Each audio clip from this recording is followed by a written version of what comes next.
Hello po, maraming salamat at nagkasama-sama na naman po tayo. Konting topic lamang po about sa restriction ng FB. Wag po tayo mag-upload ng may mga kinalaman sa pornografiya po. Bawal na bawal din po yan.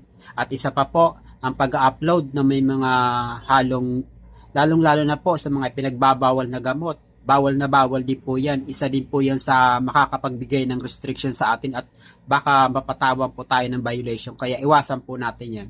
Kaya dito sa amin, sa pagtitraining na ibinibigay ng company namin, hindi lang po isang beses kami nagtitraining. May module 1 hanggang 7. Pero kahit natapos na po ang mga modules namin, continuous pa rin ang training namin dahil ang mga mentor namin lagi po pa rin nagbibigay sa amin ng mga kaalaman tungkol po sa business. Kasi sa pagtitraining namin, nadidevelop dito ang attitude namin. Yun naman dapat talagang unahin dahil kailangan mo magbago, kailangan baguhin mo yung mga dapat mong baguhin sa para matuto ka kung ano nga bang business na papasukin mo.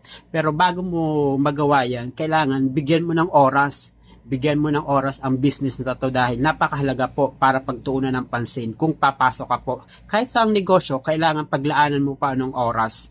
Mahalaga po yan ng attitude, tsaka yan time na yan sa isang business po. Kaya sa susunod po uli, maraming salamat po.